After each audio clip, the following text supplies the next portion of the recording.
Fat adaptation. That's what people want to know about.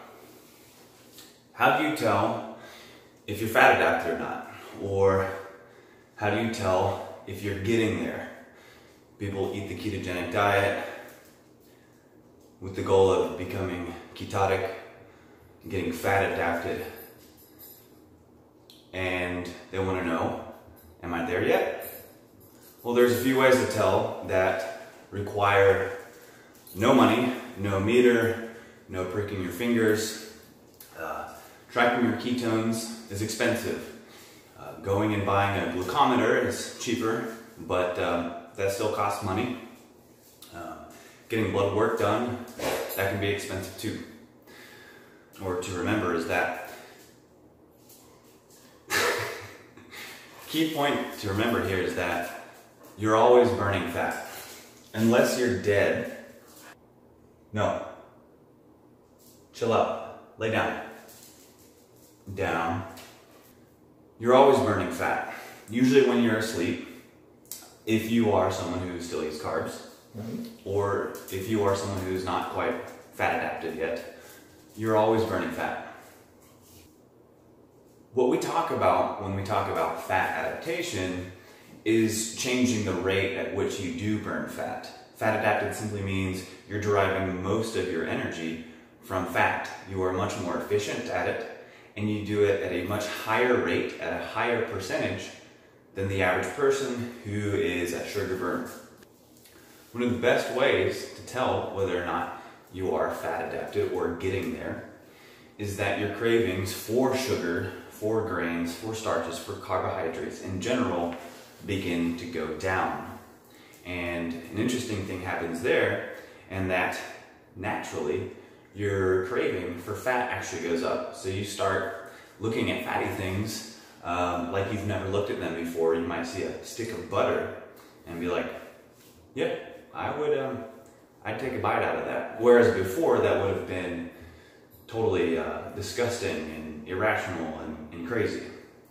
Second way to know whether you're getting fat adapted, if you're eating this ketogenic diet, this carnivore diet, or some type of low carb diet, is if you go and get blood work done, or rather, if you go get a checkup done and your doctor takes your blood pressure should have gone down. So this is good news, especially for people who just generally have higher blood pressure. Your blood pressure should be going down. You can also just go to the pharmacy and jump in one of those booths and get it checked for free. Number 3 is you're going to start peeing a lot. As you shift your diet and as your metabolism shifts to burning fat instead of sugars, you're going to have an elevated pee rate, otherwise known as diuresis. That's just when your body's flushing out a lot of water. This is primarily due to the anti-inflammatory nature of a ketogenic diet. So things like grains, starches, sugars, fructose, all these things are highly inflammatory. Whereas things like meat, fat, non-starchy leafy greens, these are non-inflammatory, and some of these higher quality fats like your omega-3s are actually anti-inflammatory. When you eat carbohydrates, you will store a lot of water. I think it's something like for each molecule of glycogen, which is the muscle storage form of sugar. So every molecule of sugar you store, it carries with it 3 molecules of water. So naturally, when you cut out the carbohydrates, you begin to start peeing out all this water and all this inflammation. So that's a good sign that you're becoming more fat adapted, or at least a sign that you've made a major shift and you're no longer keeping your body inflamed and full of unnecessary fluids. Number 4 is that as you become more fat adapted, you will become less hungry. And you'll notice, especially if you're busy, so you got a busy work, you find yourself very engaged in what you're doing, some project, whatever. Next thing you know, you look up and it's 4 in the afternoon and you still haven't eaten anything, And you look back and you're like, wow, I haven't even thought about food at all. This is because fat adaptation. It's because you're eating your own fat. You're cannibalizing yourself, but in a good way. You're eating your own fat. You have plenty of calories underneath your skin. Even someone who's 6% body fat still has something like 20,000 calories of energy on them. And it's really easy to skip a meal. It's really easy to skip 2 meals. It's really easy to just fast in general. And this is great because if you are busy and you don't want to stop and take the time to cook or go to the drive-through or whatever, order food, sit down, eat, all these things, you can just stay productive and stay busy, and instead of relying on outside sources of energy, you can just eat your own fat. And therefore, because you're good at this, you won't be hungry like the average person. 5, one of my favorite things, and this will tie into another point, is as you become more fat adapted, you just have more mental clarity. So when you wake up, assuming you slept well, you should just already start noticing, well, I'm waking up easier, I'm more clear-headed when I wake up. After you eat lunch, you won't feel as groggy.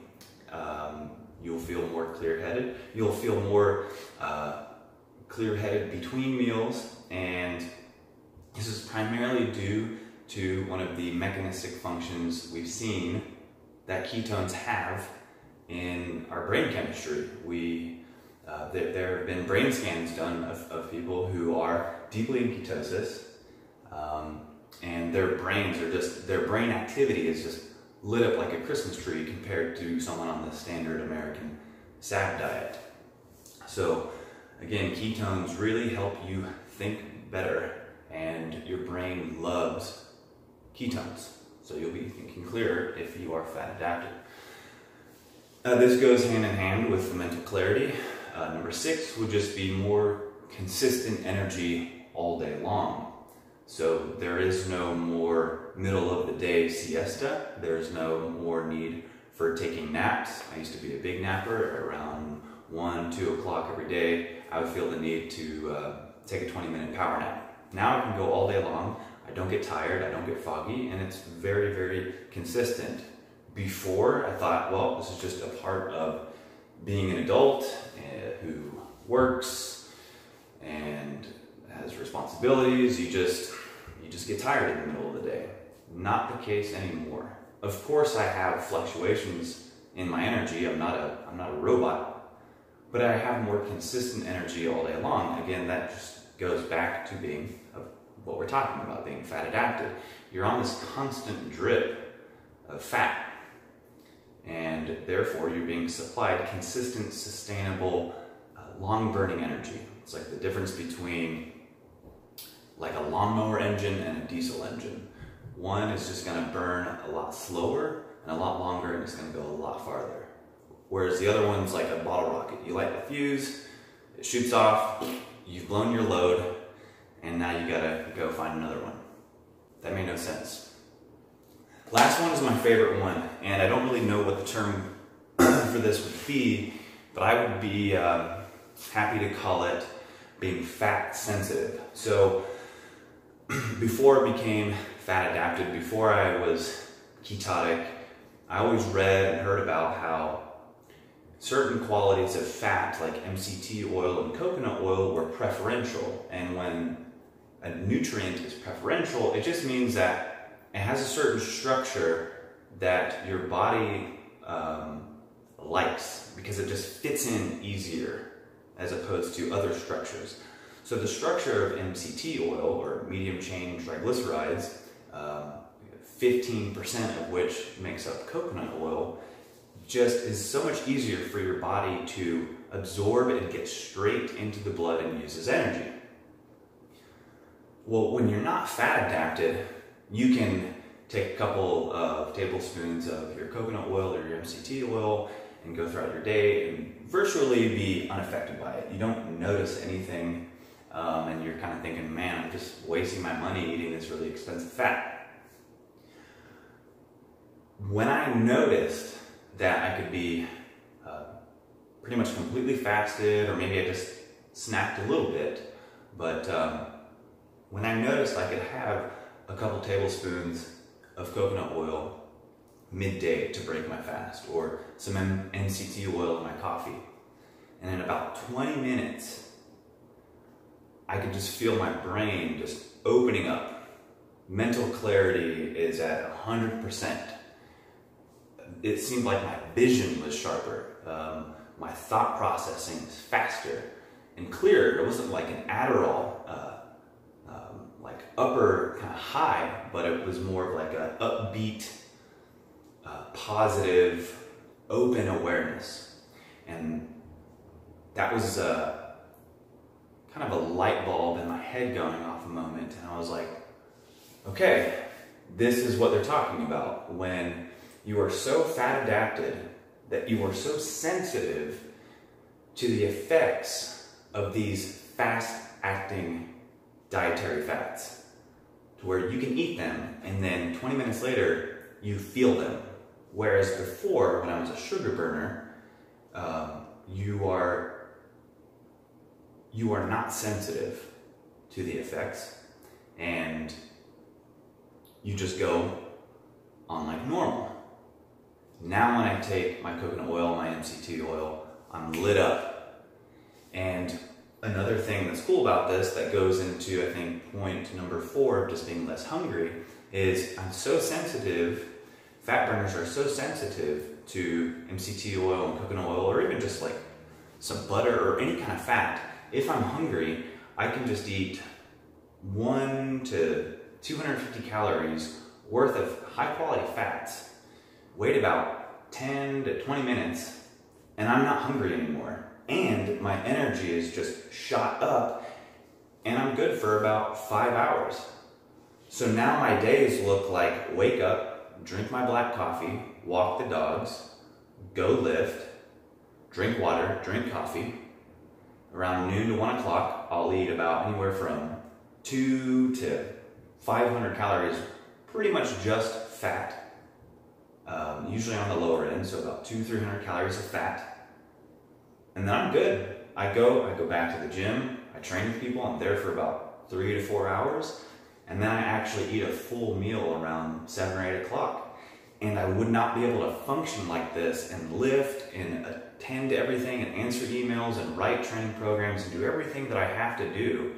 I couldn't do that on such a little amount of food.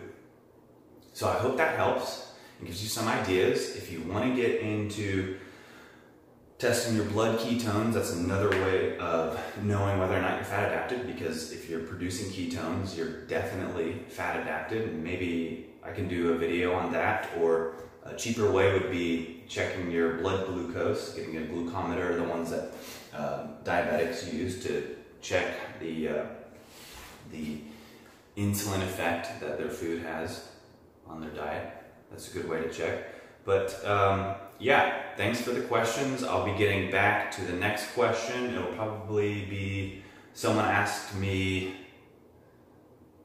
should they be concerned about cholesterol and sodium now that they've made the switch from your standard American diet into a ketogenic diet? So that'll be next, and then I'll probably do something, answer some of the questions that related to how to train when you are in the process of getting fat adapted. So I'll go over some training concepts of how to get through that period of fat adaptation. Thanks for watching, and be well.